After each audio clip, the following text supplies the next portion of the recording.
Bank of ઇન્ડિયાના આપણે numbers જોવા મળ્યા જગદીશભાઈ, એક ફેન્ટાસ્ટિક સેટ ઓફ નંબર્સ છે, જે ગાઈડન્સ બી આપ્યું છે એ પણ એમને સુધાર્યું છે અને FY26 માટે ક્રેડિટ ગ્રોથ 13 થી 15% આપ્યો છે, જે પ્રીવિયસલી એમને 12 થી 14% આસપાસનો આવ્યો હતો.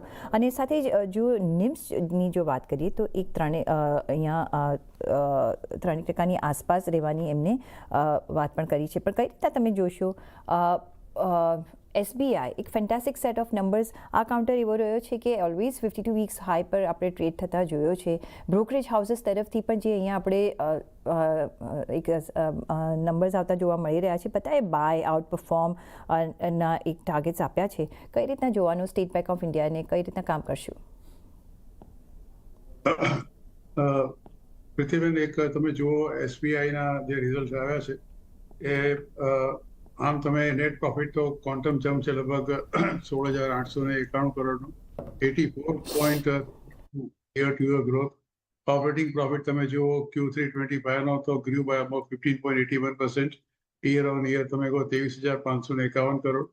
ROA અને ROE એના સાથે તમે આંકડા જુઓ એના તે stands about 1.09% and 21.4%. ROA about 1.04% અને increase by 42 basis points.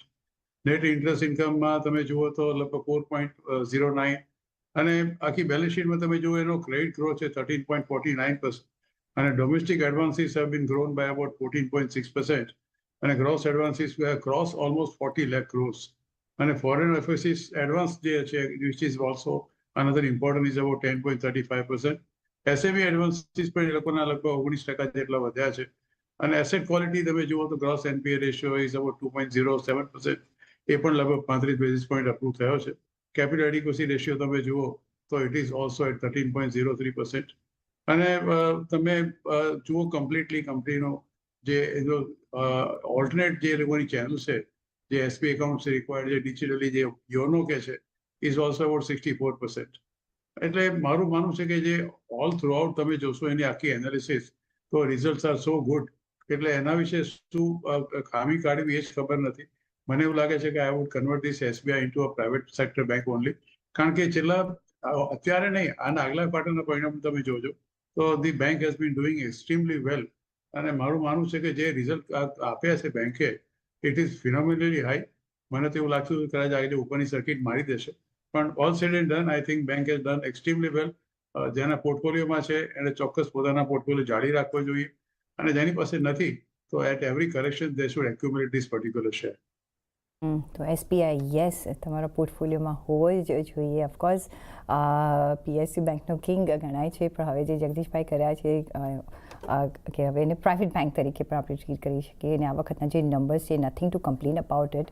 અને આપણે જોયું છે કે ઓફ લેટ આપણે ઘણા વીક્સથી જોઈ રહ્યા છીએ કે 52 વીક્સ હાઈની આસપાસ જ આ ટ્રેડ કરતો રહ્યો છે. આજે પણ નજર કરો, એક નવા હાઈઝ આ કાઉન્ટરે બનાવ્યા છે SBI.